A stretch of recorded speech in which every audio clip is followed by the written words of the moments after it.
Welcome to He Did This to Me, the sports podcast from a father and son who happen to be mostly optimistic Knicks, Mets, and Jets fans. My name is Nick, aka Goody, and with me is my old man, aka the big guy, Noel. And just like his name, all we do is win. Let's get to the show. It's time to begin. Before we get started, make sure you hit that like and subscribe to the channel. Appreciate the love. Jesse Winker. He picked a good time for his first home run as a Met with an opposite gap walk-off shot in the bottom of the ninth. Let's go. Mets win that rubber match against the Baltimore Orioles 4-3. They finish the homestand 5-4 before they come out west for 10. Talk to me, big guy. How we feeling about those Mets? I mean, you got to love it. You know, it's a very good ending today. Good series overall. You just got to love whenever we win series. And the, Winker, I like to see him come around because I believe he can be valuable for this Mets team down the stretch. You know, if he really starts to play up to par, at the highest level, his good levels, The other guys, some guys are coming around. I like what Sugar did in the ninth. He did his job. We just need more and more wins like this in these games that are so tight, and we're facing some extremely important games coming up in the next couple of weeks. We've got to be ready, and it's a good way. It's a good way to end that series. It would have been a very disappointing loss if we had, let that one slip away today, especially after having the lead early. Absolutely. As you said, we got to continue to win series. We lost 2-3 to the lowly A's, and that was a tough one. But now we've won 2 series. We beat the Marlins. We get the rubber match against the A's. Against the O's today. And it's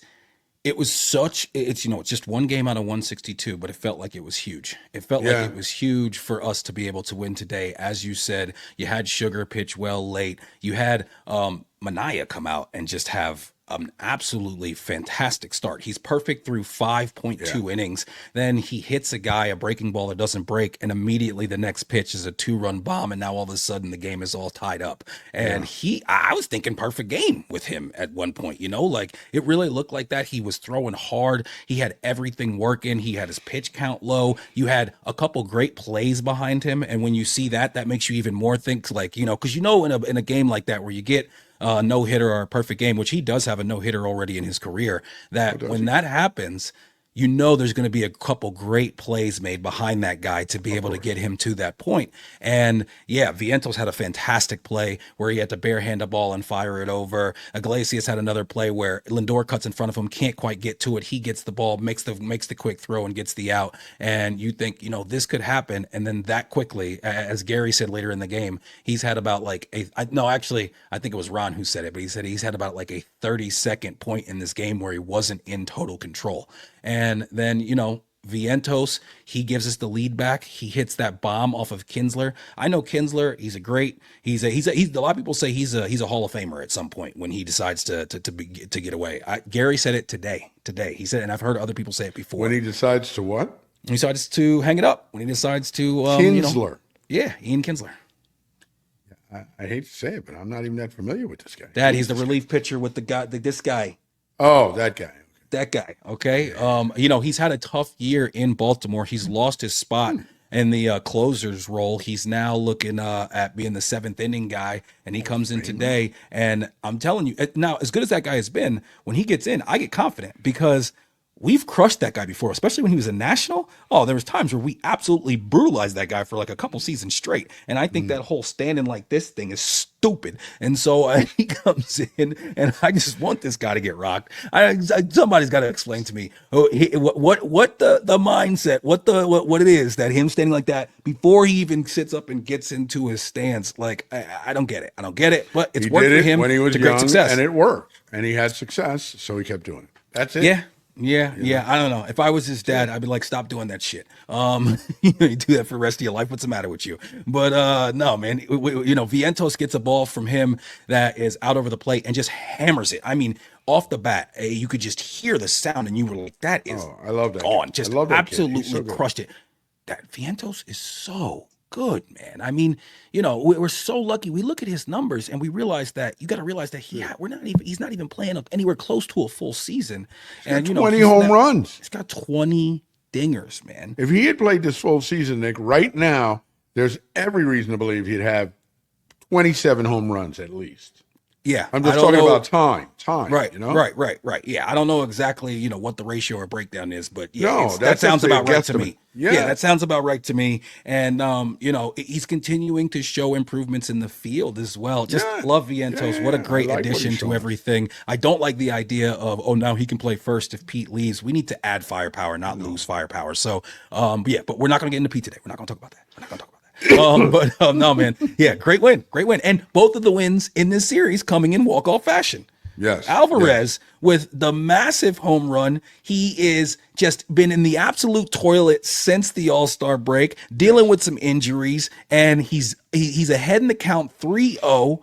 And he gets the green light from Mendoza. Mendoza rolls up sevens again, and he smashes a home run. The reaction by both of those players, both Alvarez and Winker, was so cool. And yeah, man, it's good to end the homestand. You only go 5-4. You would have liked to have a little bit more successful of a homestand, but if you're going to go 5-4, you're 17-15 since the break. And as you said, we got these next 10 games out west. We're going to be playing against the Padres and the Diamondbacks back-to-back, 4-game set against the Padres, a 3-game set against the Snakes, and they are 26-4 and 22-8 respectively.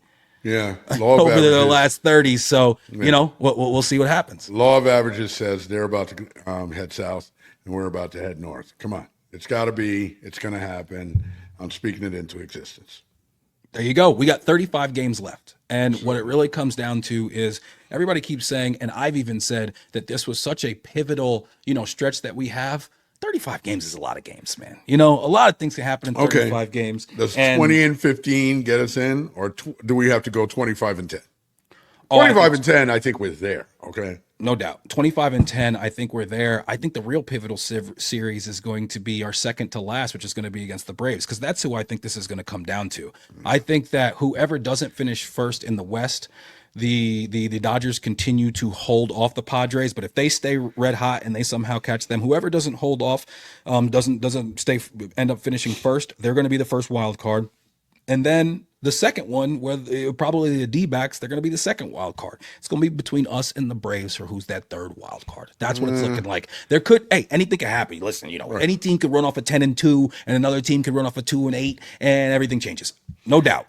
But that's to me looks like it's how it's starting to come together. But as you're saying, there's also the news that our Marte is back and Ketel Marte is out. And, certain little things like that can change everything. That's right. Can change everything. I'll predict that one of the teams out west is going to take a mad slide. I don't know. Maybe not say. I don't know. I don't want to say it's going to be Arizona, as we have many Arizona friends, but, fuck them. No, seriously. I think that one of the teams out west goes into a slide. But, hey, if I have my druthers, the team that doesn't make it would be Atlanta, of course. Nobody likes Atlanta except Atlantans. So I just think that the Mets. Nobody likes Atlanta except Atlantans. They are the South's team. Like I got a boy who lives in North Carolina, and I got boys who live in Virginia who are Braves fans. And is that an accurate call, Atlantans? Is that a thing? I just said it. Yeah, that's Atlantans. I've never heard that before. Yeah, that's right. Yeah, okay. You said it first. I'm just backing you up, big guy. I'm just trying, I'm just on your team. That just came off the top of my head from anywhere. But anyway, I think the Mets are going to, we have to go. I'm thinking at 35 games, we have to go, 20-15 and better, obviously. We can't go less than that. But it's going to be tough. Give me 22-13. Yeah. I think we're good. We're golden if we get that. Because then those other teams have lost some games. You know what I mean? Those other teams have lost. Exactly. Right. 22-13, we're golden. 22-13. Write it down. That right there. There you go. 22-13. I think that gets us in. And today, also, I got to point this out. Your guy Lindor, he hits a opposite field bomb. It was really cool because he called for time, didn't get the call, so he just stood and like looked and took the pitch before took it all the way. Next pitch, breaking ball on the outer half, and he just hammers it opposite field gap for a ding dong. And yeah, man, he's continuing to have an MVP type season. His average is up now to 266. It's going to be in the 270s by the time the season ends. Even when he seems to, have a little bit of a lull, he follows that up with a hot streak and gets those numbers right back up. And your guy, your guy just continues to be somebody who we can always count on in the field. And continues to produce offensively, and really just had like a 6-week, thing at the beginning of the season where he wasn't really doing what we typically expect from him. But since then has been fantastic. And when it comes to the MVP, listen, man, I know Ohtani's having a great year. And maybe this is me being a little bit of a traditionalist, but I've never liked the idea of a designated hitter winning MVP. Right. And especially in the National League when, we didn't even have the designated hitter till a couple years ago. I don't know. That wouldn't sit well with me. Yeah, because then it's just a batting title. I mean, Right. that's all it is if this guy wins. That's not right. Especially when you have other people, and I'm not saying Lindor should win it because you know what? He hasn't been that hot since the All-Star break, but his numbers are good. I'm good with him. I love Lindor. But He's whatever. been pretty good since the break, Dad, since the All-Star break. Overall. He's fallen off. He's clearly not on the torrid pace he was before, but I don't think his numbers are great since the All-Star break. He's batting in the low 200s, below, like, I think 240. But he's hit some home runs. But, yeah, the thing is, the fact that how much more that guy gives us in the field is, you can't even quantify that. You can't dismiss that, is what I should say. And the other thing, a stat that somebody pointed out, Nick, that I thought was really interesting, is that nobody's going to. First of all, I think batting averages, and I haven't heard this said, but I think just batting averages all around are down, right? Very down, all across Very the down. league. That's what I'm saying. So 270 is actually a decent year this year, right? And nobody's going to win more than 95 games this year, they're saying. Probably. You know what I mean? There's no there's no dominant running away from a team. No, that's interesting to me that there's a lot more parity in the league. So, Yeah. We'll see how it all plays out. Buto comes into the game, and scared the hell out of me. Yeah, but his first walk, and I'm pretty sure I sent you like a post about this with the ball is a strike. I mean, it's a strike. It's a strike. It's a strike. There's no ifs, ands, or buts. It's not even on the black. And then it's Torrens behind the plate. The runner goes, so he guns him down, of course, because that's what he always does. And the Mets look like they have a strike him out, throw him out, and it should be nobody on and 2 outs. But instead, he says, no, that was a ball. And we have a walk in first and second and no outs. He then walks the next guy. He is able to get a strikeout, and there's a pop-up, which ends up being a sac fly, and he gets out of the inning, only giving up the 1 run, but it being the tying run late in the game. And, that miss of a play. First of all, in this series in particular, this entire crew has been a little bit shaky behind the plate, just as far as consistency. I'm not even saying just on the Mets end. I'm saying on both ends. They've been a little bit inconsistent. But that one right there is brutal, man. I mean, you missed that strike call, and instead of being 2 outs, nobody on, it's first and second with no outs. That is a brutal miss right there. I was losing my mind. Yeah, obviously I wasn't watching the game, but I was just looking at like Gamecast on computer at work. But I heard about that, and yeah, I mean it sucks, when umps make terrible mistakes. But my feeling on that. I don't think there's bias, so get over it, move on. Yeah, we won. Or just do your job. Yeah, Kidcaster, nice the Kidcaster, your boy I thought Kingston, it was pretty good. Now Horn. Kingston, I like that name. I thought he was pretty good, Nate, but I will tell you, there was a kid a couple years ago who I thought was better. But this kid was good. He was entertaining. Can't believe you said that. No, because I like the kid. No.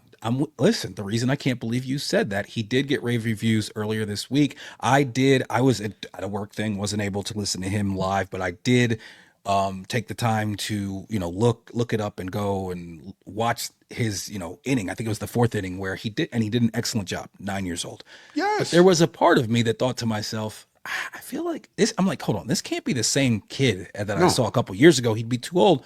I feel like there was a kid a couple years ago who was pretty good, and so I looked into it a little bit. And Eddie Krause, back Who's in that? 2022, He was was excellent. the guy who, and I went back and I listened to his inning, and I don't want to take anything away from young Kingston, but Eddie Krause was even better than Kingston was. I mean, and that's the thing. I was like, this kid is good, but I remember that kid Eddie Krause was dynamite, and he was fantastic. I listening to it again, it was like, wow, man. I mean, he did not miss a beat.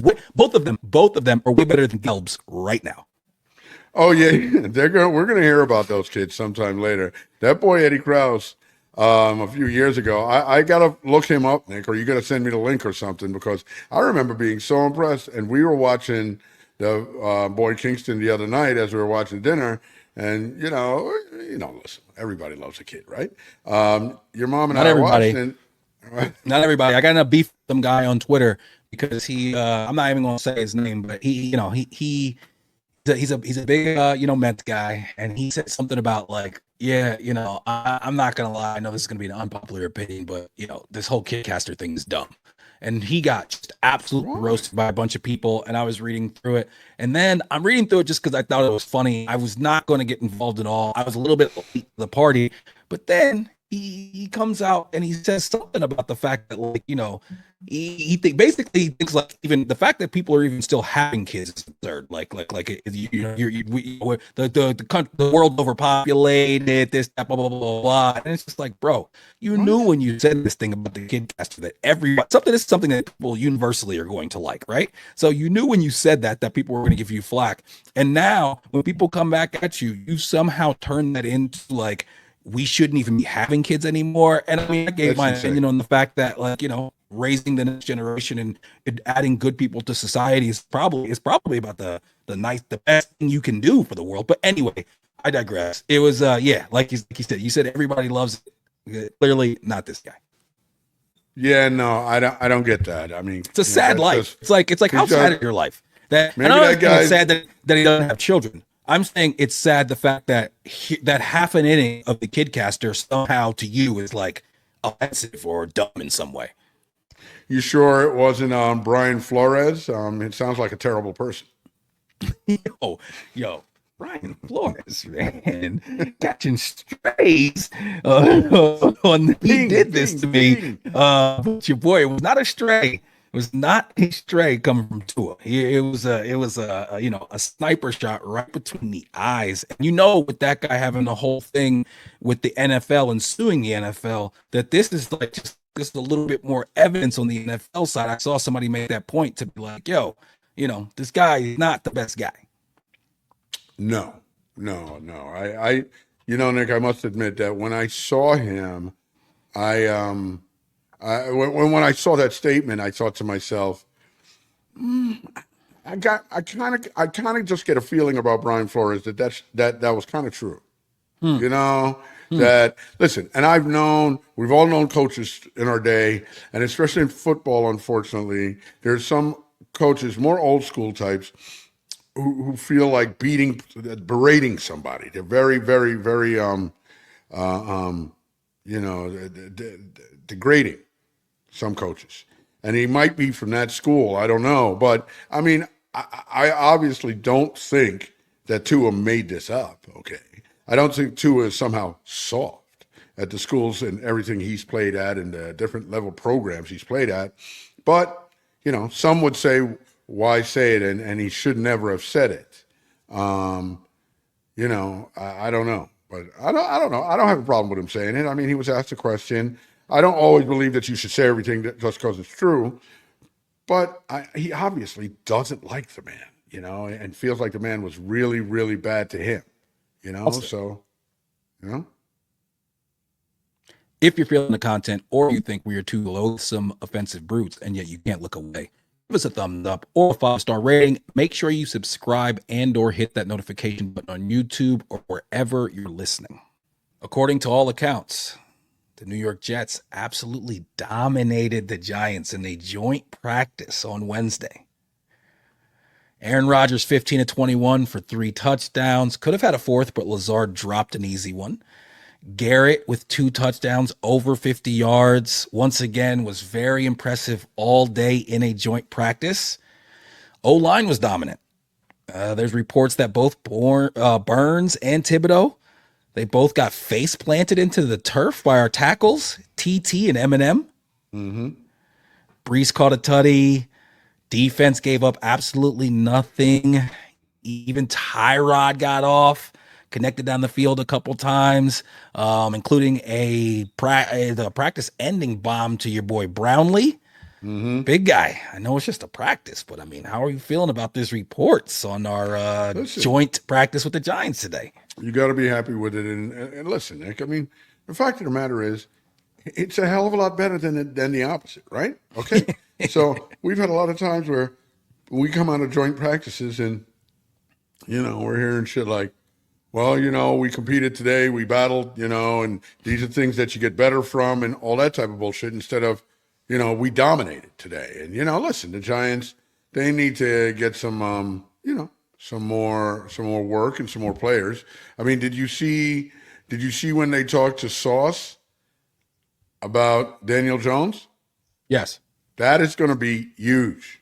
Okay. And listen, the Giants can't do anything about it, but there are going to be a lot of people going to talk about that. And some people are going to say, oh, so, he needs to be more diplomatic and whatnot. I thought he tried to be diplomatic, but of course he could have been better. And he'll figure out a way to be better in certain times. But, it's obvious that he didn't think much of Daniel Jones' playing ability. But the fact of the matter is nobody says, Nick, like when guys were asked about Zach Wilson, they tried to be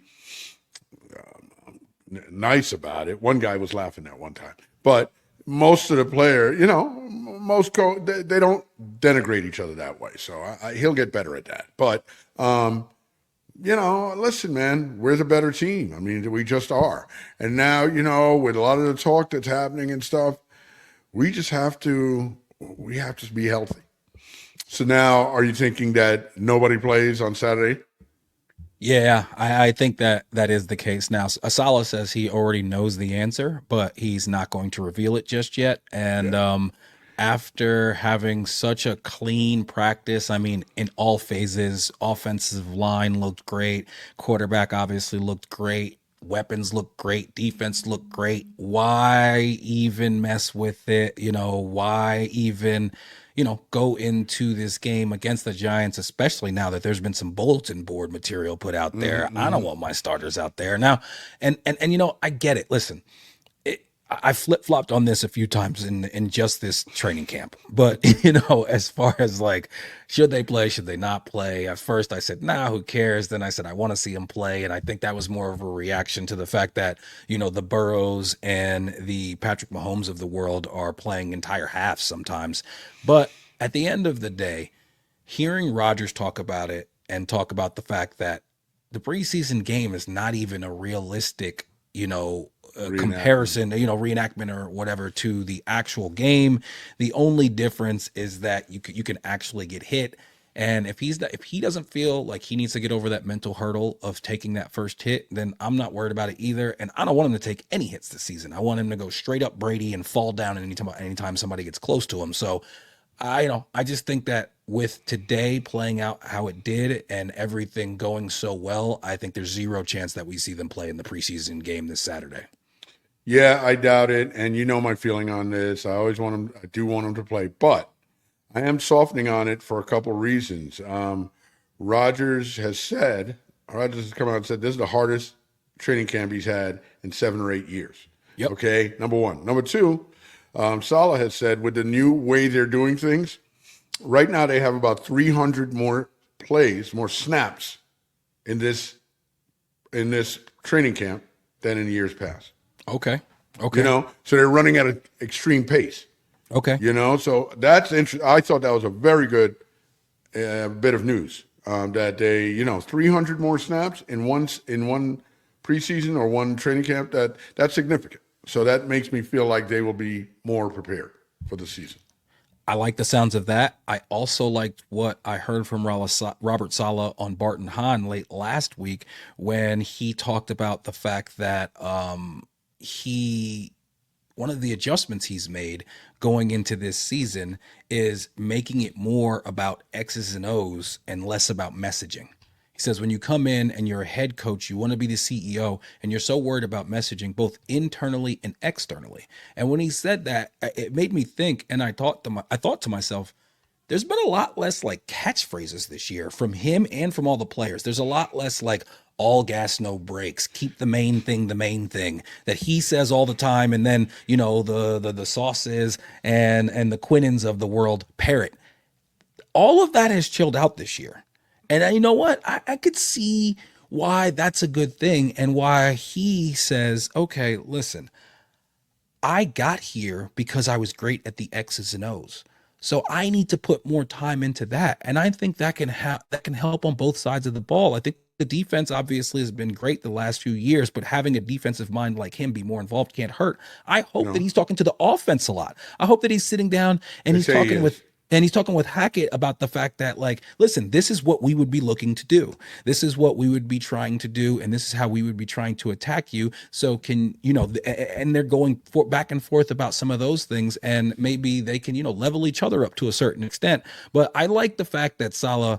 First of all, I love when a guy comes in and he says, these are the things that I haven't done, that I haven't done well and I need to get better at. I like when you have a mindset like that. And I thought that, I could see the results of the less worrying about the messaging. And I think that's something that I could see as a new head coach you think is a really big deal. And you end up realizing that, man, fuck all that messaging bullshit and this and that and these catchphrases that, we tape above walls and shit.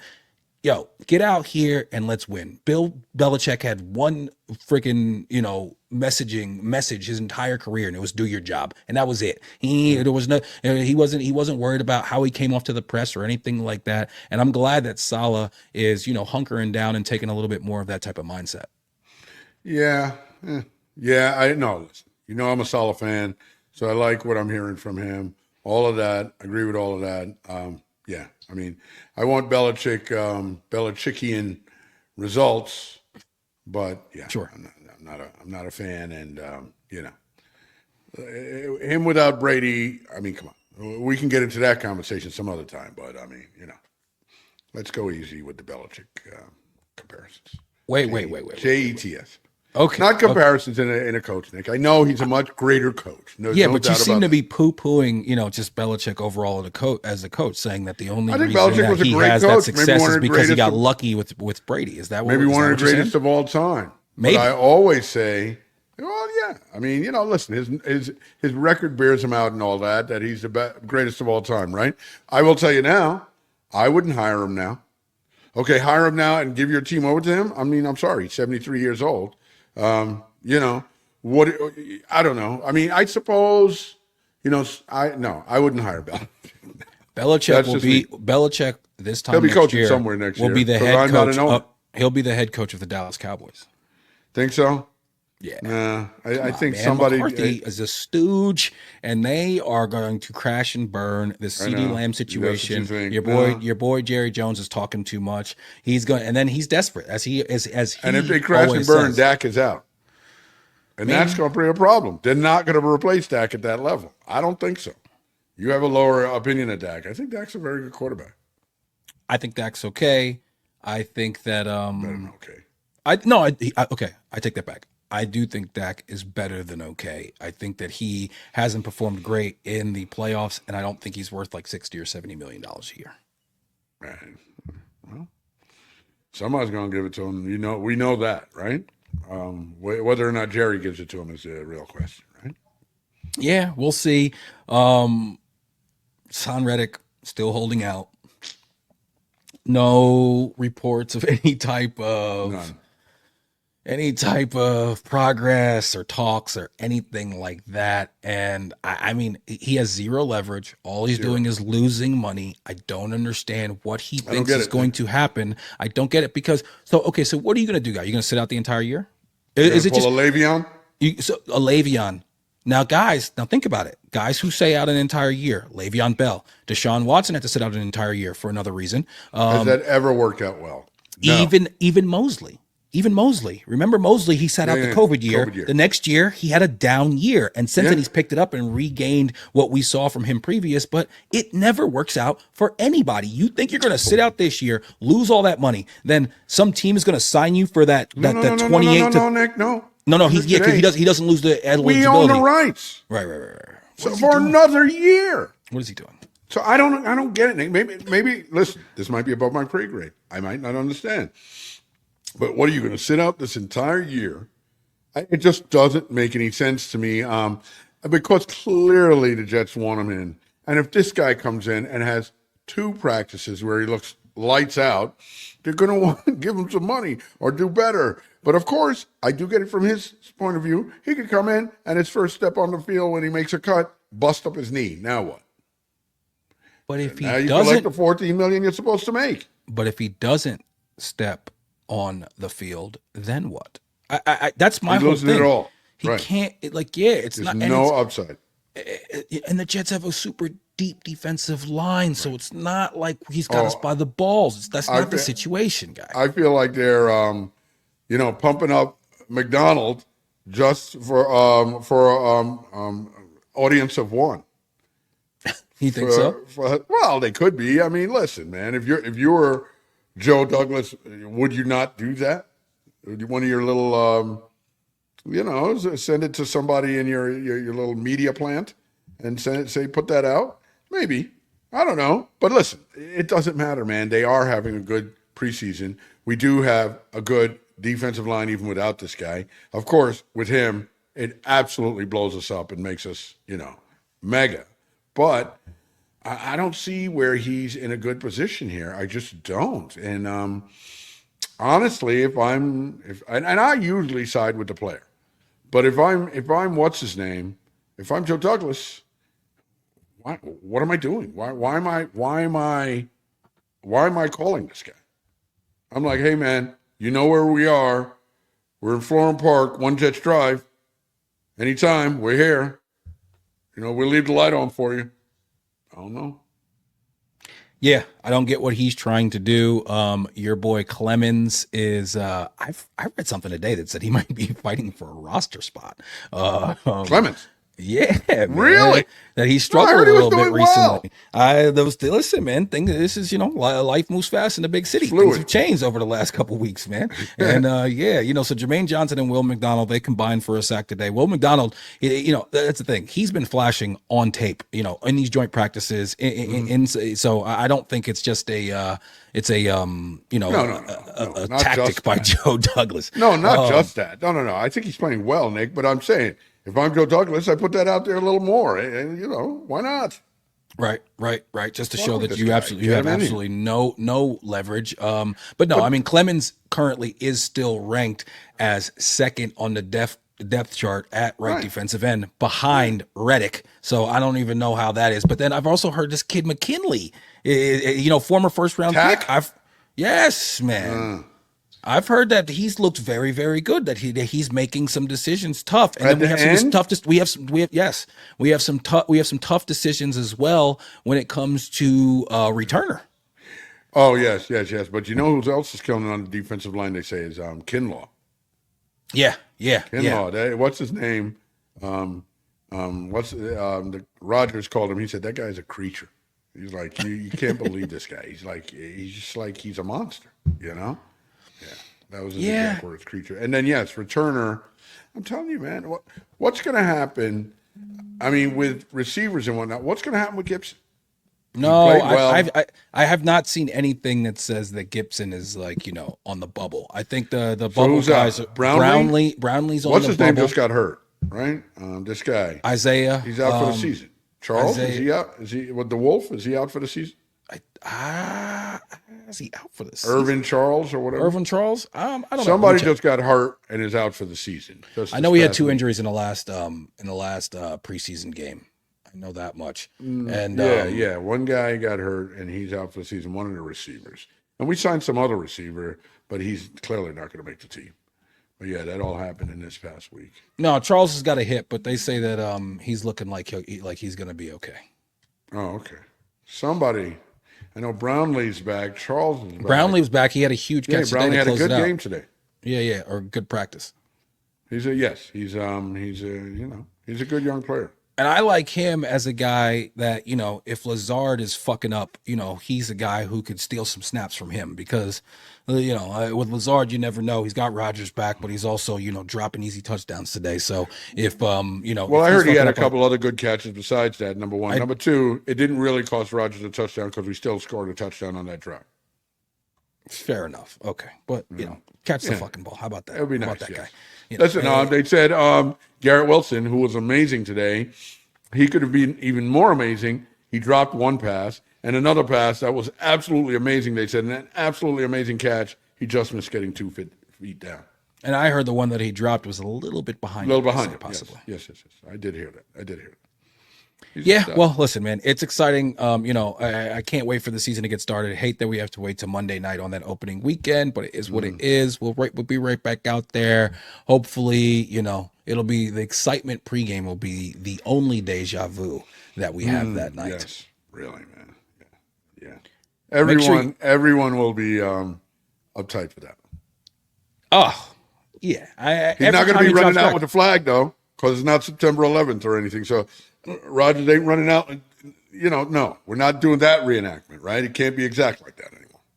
No, have someone else have Brees run with it or something. No, there'll be no see him flag. doing that exact thing again. They won't be. Yeah, right. No. Just kidding. No, I don't even want to see him close to an American flag ever again. Holy smokes, man! It's all going to go perfect. Make sure you hit that like, tell all your friends, subscribe on all platforms, turn on alerts to make sure you never miss an episode. Appreciate the love. Darrell Doucette, a name that I didn't know until today, said that he's better than Patrick Mahomes at flag football. Did you catch wind of this at all? No. Who's this fool? So he is the current quarterback for the flag football team, the U.S. flag football team, which flag football will be in the Olympics in 2028. And so he said he's a better fit to lead Team USA than Patrick Mahomes. He did an interview yesterday. He said, at the end of the day, I feel like I'm better than Patrick Mahomes because of my IQ of the game. He later added in a text message, I'm not saying I'm a better player overall, but until he steps on a 5v5 flag field, I'm going to feel that way until it's proven otherwise. I'm a competitor and need to be proven wrong. I'm not mad. I mean, look, it's a different game, right? I think Patrick Mahomes is better, of course. That would just be my assumption, of course, right? But, I mean, it's a very different game. So I'm not sure what the differences are and how they would affect Mahomes. But if I had to bet on it without seeing Mahomes play that sport, I'd bet that he's better. Not only do I think that he's better, I think that if you gave Patrick Mahomes 5 minutes with somebody who understands this 5v5 flag format, right, and you gave him a couple plays, he would be light years better than Darrell Doucette. Okay. And if Patrick Mahomes right now, without ever stepping on a flag field, if he sent a call and he called up USA flag football and he said, I want to be the starting quarterback in the Olympics in 2028, and I'm not playing one snap until I show up there, and then I want to be the starter, USA flag would ban Darrell Doucette from the team permanently, right, if Patrick asked for that. Okay. Right. Yeah. I mean, guy, come on, man. You play for the U.S. flag team. I get that it might be a little bit different. If it involves throwing a oblong ball to do anything, Patrick Mahomes is better at it than you are. Right. It's a little hard to dispute that. Yeah, it's not maybe not the wisest thing to say, but you know what? like I say, good press, right? I mean, come on, We're talking about him, right? right? Nobody heard this guy's name ever before. Now we know it. You know, and, you know, he's going Noah Lyles route. You know, True that. True that. Bo Nix is starting. Named the starter today for the Broncos. Zach is fighting for a roster spot. He is fighting with Stidham for the second or third spot. A lot of teams do not carry three quarterbacks. Could end up on a practice squad. You know, who knows where that cat could end up. But the fact that this rookie is coming in and, you know, the 12th pick, you know, taking a spot from a guy who was the second pick not too long ago. And yeah, man, this guy, and you know what? If you look at Zach's numbers over the course of the preseason, they're pretty good. They're pretty good. Yeah, yeah. He's got, you know, he's got good percentages. He's got a couple splash plays, but clearly he's not showing it to the point where he's being considered as a starter. And it doesn't even seem like he's any lock to be able to be the backup. I mean, I think any team that goes into a season with Zach Wilson as your backup, we've seen how that plays out. That's not if you have the idea of doing anything and this is your backup plan, you don't have a plan. And yeah, man. So you don't think Zach should be in the league at all? I think that he. If you're telling me that he can't be a number 2 quarterback anywhere, he shouldn't be in the league. Some teams carry 3 quarterbacks. But I honestly think that he's a practice squad level player. We'll see. I think Mike White is better than him. I think. Where is Mike White? Is he in Miami? He's still in Miami. Yeah. Okay. I think he's not hurt. Zach. I don't know. What the fuck I know about Miami's backup? He's about to be. I don't know. He's about to be hurt. Nah, I mean Mike White. He's got a long delivery, man. That's why he was always getting hit right in the fucking chin. Bang. Yeah. Nah, man. His whole torso was a bullseye.